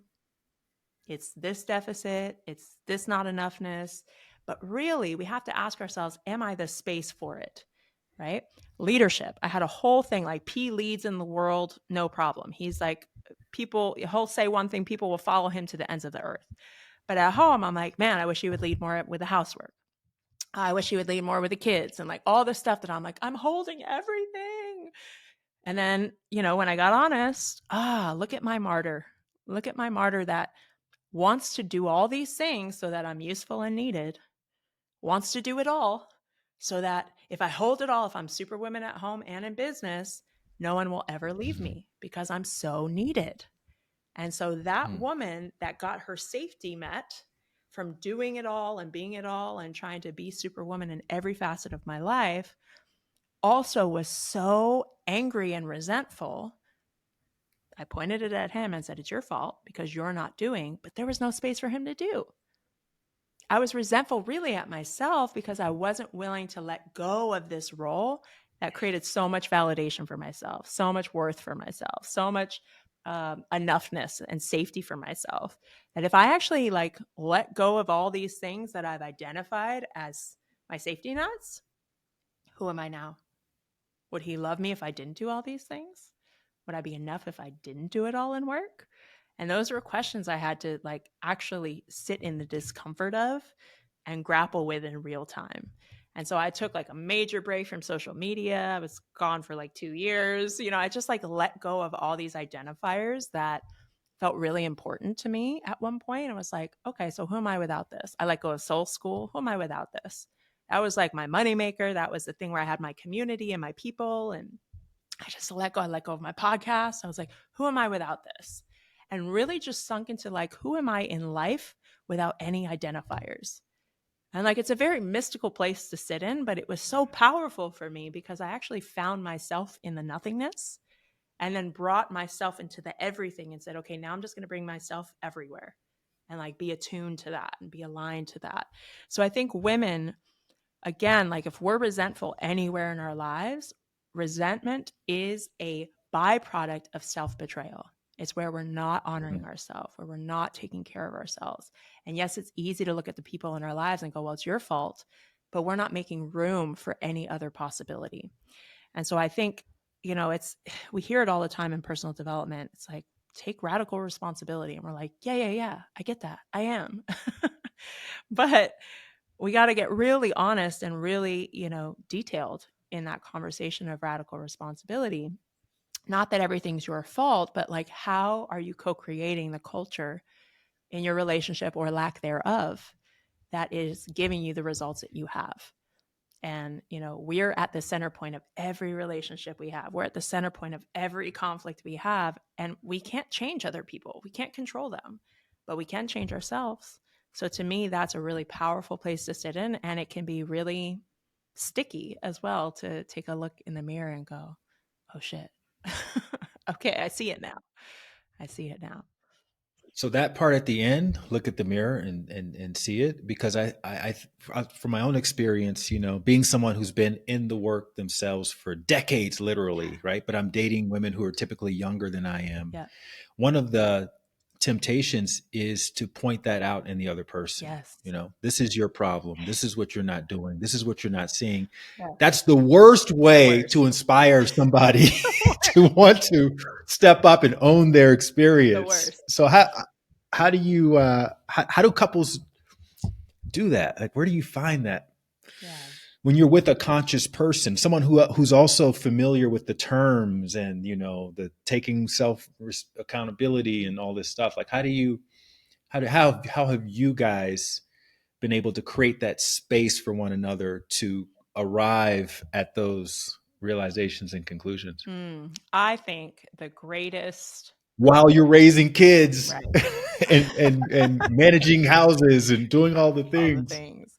Yeah, well, it's funny. We both used to take the approach of, oh, you need to do this, you're not doing this. And clearly that creates way more separation, way more resentment. So that wasn't working.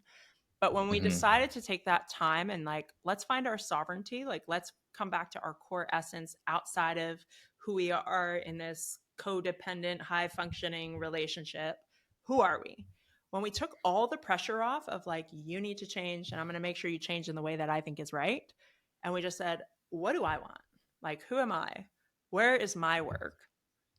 That level, I'll speak for myself, my level of embodiment of my own truth and my own work was an inspiration to Pete. And if we speak vibrationally, I'm showing up from a whole new, like, if you show up from enoughness, which I wasn't before. And again, it's not that it was conscious. Like, I was super confident and like, you would never look at me and think I had an enoughness problem. Right. But it's so deep. It's so unconscious. And it's a nervous system. It's a nervous system pattern that's built from 0 to 7 of like, who do I need to be safe? And when I didn't have internal safety, Preston or anybody in my space can feel that I need him to be a certain way in order for me to be safe, which creates unsafety, right? Because now it's like, oh, you don't accept me for who I am. I'm not safe. And that just keeps playing off each other of like, well, I need safety. Well, I need safety. And well, who's going to go first? That's never going to work, right?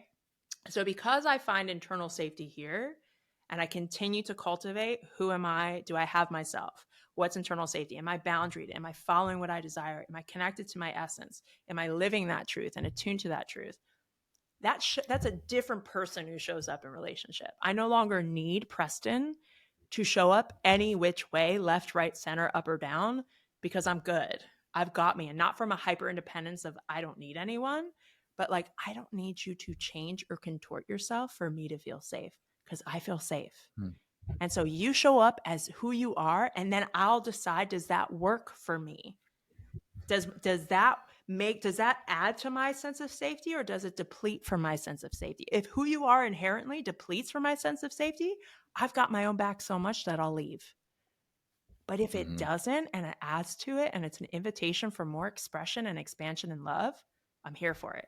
And we got to that point. So I think we stopped trying to fix the other person, took all that energy and attention that we're like, you, we're throwing that energy out there, and we put it all back here.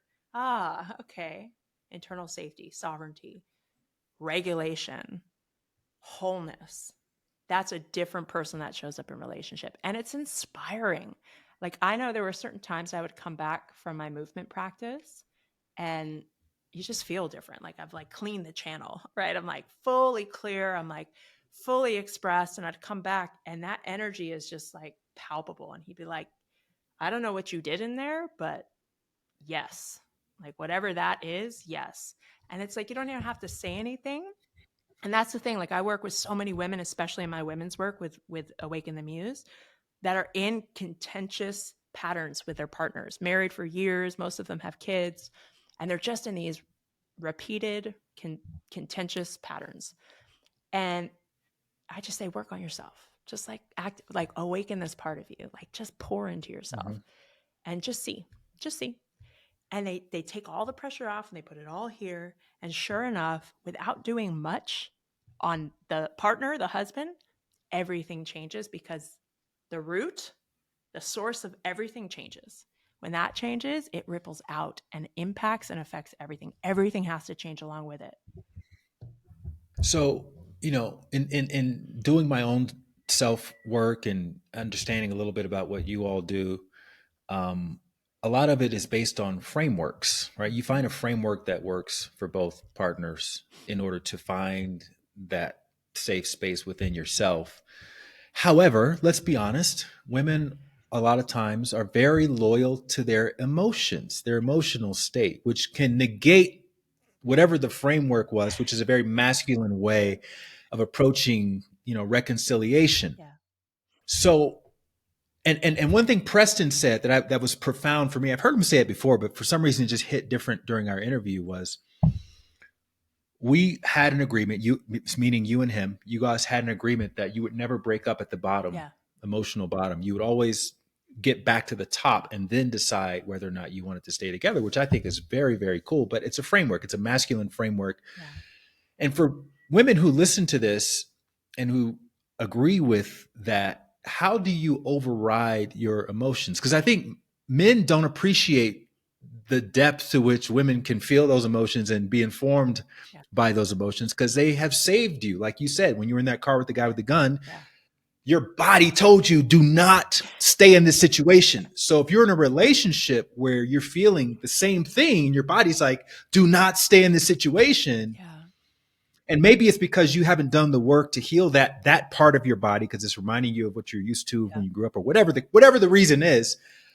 How do you override that if another part of you says, well, maybe we should get back to the top, right? How do you navigate those two polar opposites to abide by the framework that you all agreed upon when things were good? Yeah. So again, when we try to intellectualize or understand or process what we're feeling, I think that's when we get into trouble. And this is where I think, it's very countercultural to say, but I think therapy can sometimes be worse for a couple, because you're trying to like drudge up and talk about and understand. And I think understanding core wounds and core things are great, but after that, like, we as humans are so far from the practice of just feel it. Like, feel it without naming it. Feel it without understanding it. Feel it without having it mean something and then have to turn into a conversation. Like, all emotion is energy in motion, and it's not in motion because most of us stuff it down and go, no, not right now. It's not the right time. Don't talk about it. And then when we have a little bit of an opening, we're like, and it all comes out. So I Hmm. think women were relearning how to use our body as a tool. Like, our body is the framework. to actually Hmm. move the energy without making it mean anything. So, for instance, I had so much fucking rage within me when P and I were in it. And I could have pointed all that at him. And I would have had like very legitimate reason to do so, right? But what I did was I took that energy that one would call rage if I'm trying to process it, and I just moved it. I put on music, I did somatic work, I just moved the energy until it felt clear. Once it felt clear, I could then be in my full sovereignty without being run by this energy that's literally circulating and has no place to go. If that energy is circulating and has no place to go and I open my mouth, I'm in trouble. Because now I'm opening my mouth from repressed rage, right? Versus if I move it and move that energy that's been stuck and clear the channel, then I come back into my body and can have a conversation from clarity, from clear body, where I'm not repressed and throwing it. I'm in my regulation, I'm in my safety, I'm in my center. That's a whole different Hmm. type of conversation and listening. Because again, if I'm cycling rage or sadness or grief or whatever it is, I'm listening. Our reticular activating system is literally on high alert looking for things just to get an activation for that so it can release, right? But if I just release it and be proactive and move energy daily as a practice, just like I take a shower, brush my teeth, I'm clearing out the channel.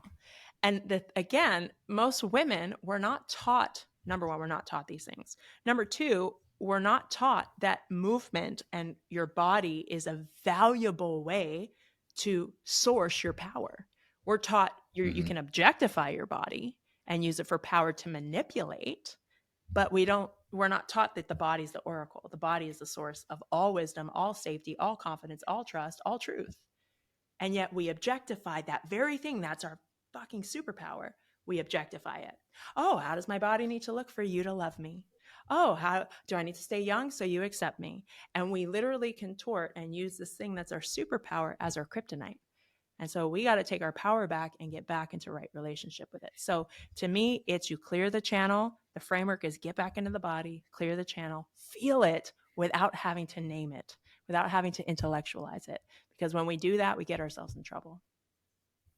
And this is exactly what you guys teach people to do in the bridge Yeah. experience. Can you give us a little bit of a preview of like what sorts of activities, what sorts of movements do you all expose people to that will help them get to the other side of this and reclaim power and agency over their body? Yeah, so it's a variety. It's very dynamic. And what we do is essentially we work with a lot of people who have been in personal development for a really long time. So they know a lot, which is awesome. And we say, okay, everything you know is amazing. We're not going to negate that, but now we're going to see what shows up in your body in certain scenarios because we're working on healing the nervous system, which means we have to feel all the unfelts. So we have practices for that. But then we're also working on building capacity, which means we need to expand just past our comfort zone of what our body feels like, oh, I can handle this, to actually expand. And then we regulate into that new space to create a new baseline. So we do embodiment practices that deal with intimacy, that deal with Mhm. rage, that deal with leadership, that deal with all these different facets of what it means to be human to see, well, okay, you know all this stuff, but what shows up? What shows up in your body when given the opportunity for intimacy? And I mean like close relation, not sex, right? But like close relationship with Sure. another being. What shows up when the attention's on you and you're asked to express? What shows up in a leadership position? What shows up with rage? What shows up with choice and choosing yourself? And so we put your body into all these scenarios that it can't win. Your body doesn't lie. So there's no way to like fake the funk and like manipulate your way into, oh, how do I win this? Your brain's going to try. And we set the whole shop up both weekends is set literally for your brain to go, I can't win this. So then it relies on the body, and the body goes, okay, let's go to what we know in this category. And your body's quickly going to go to default. And we see what the default is. We shift our relationship to it because most of us will judge it and go, oh, I can't believe that's what showed up. We create a new relationship with, like, isn't that interesting? And we repattern your body over and over again. Isn't this interesting? What do I choose now? And so your body is literally getting practice over the course of 2 weekends of clearing the channel, moving all that stuck energy and then coming back into regulation in these expanded, kind of uncomfortable moments to go, I can actually hold more than I thought. And that combination, it's like a 1-2 punch of identity change. Everybody wants to affect the identity at the mental level of like, who do I understand myself to be? What is my personality? Like, I'm a human, what's my human design and my Enneagram? And like, we want to understand identity from this intellectual level. But truthfully, what is governing and dictating your identity is your nervous system. And if your nervous system doesn't feel safe, a certain identity will pop up in a certain scenario.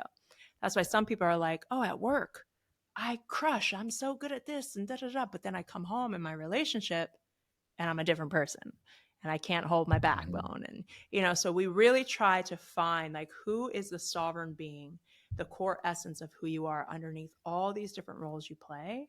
Can we clear that and teach you how to be in relationship with it so that you can move through anything that shows up in the world powerfully? And just a quick story to touch back, like when P and I were in, what was arguably the hardest time of my life for sure, because I just had a newborn. Cash, our youngest kid, was just born. P and I are talking about getting divorced. Like, we got all these things happening, including a brand new baby. It was just there was so much.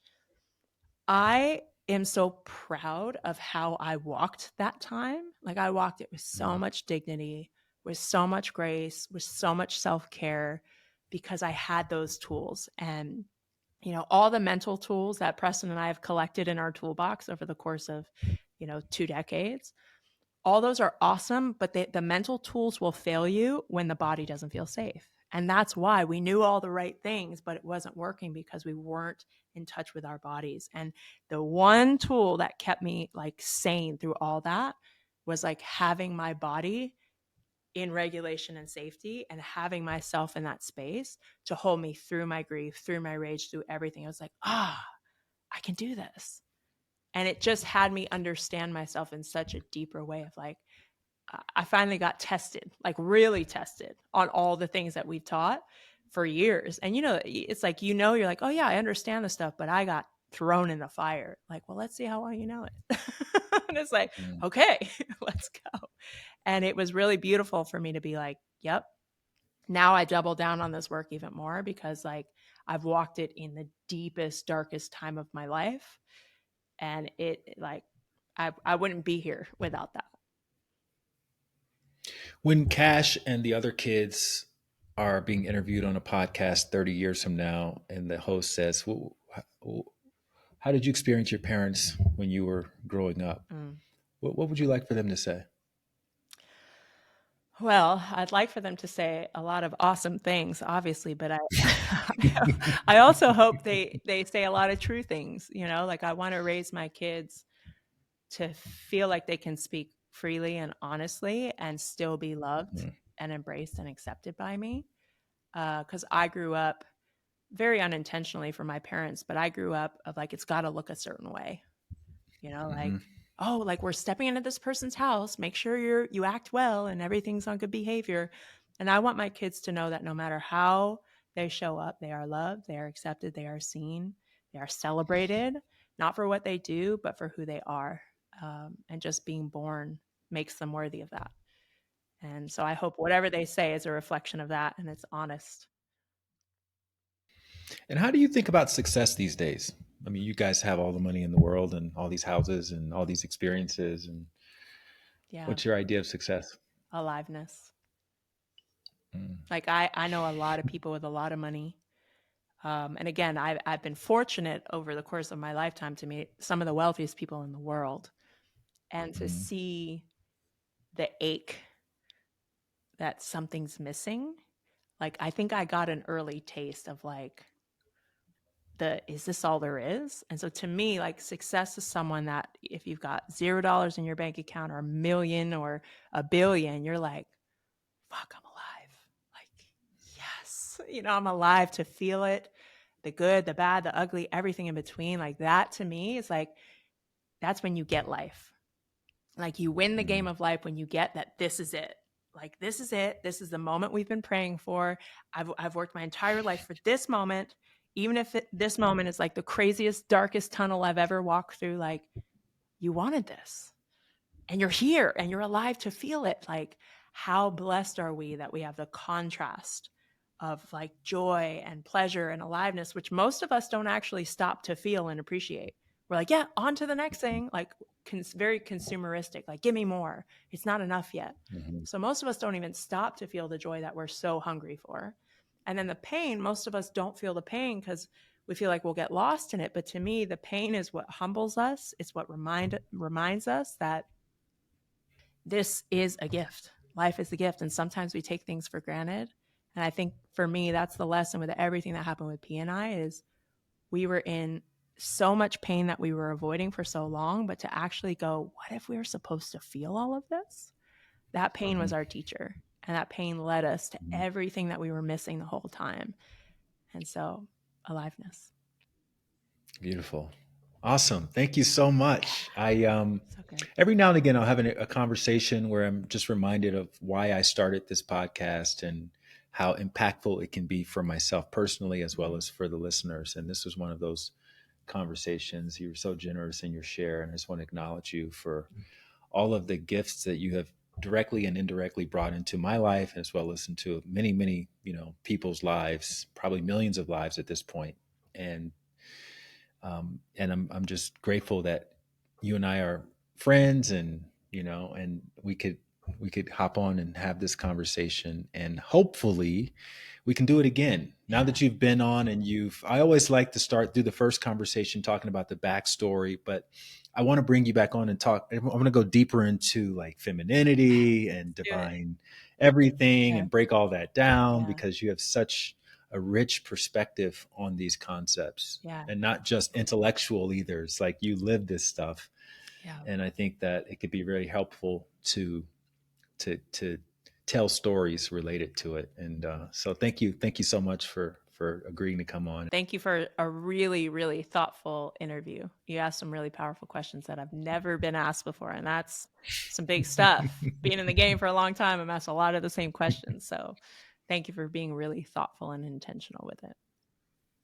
Absolutely, absolutely. And if anybody's listening to this who resonated with the work that you are facilitating in the Bridge experience, what's the best way for them to get more information about that? Yeah, bridgeexperience.com. You can find me basically at Alexi Panos, alexipanos.com, everywhere online. But come work with us in person. In person is where all that stuff that you learn and have so much knowledge around, that's when we get to integrate it and embody it. So come see me. Beautiful. Thank you. Thank you. Thank you so much for watching. Just FYI, we post a new video almost every day, so make sure you comment and subscribe below so you don't miss out on anything. And if you enjoyed this video, I think you're really going to love this one as well. And if you ever want to see a playlist of all of my podcasts or all of the plot twists or any other category of videos, you can find links to those in the description below.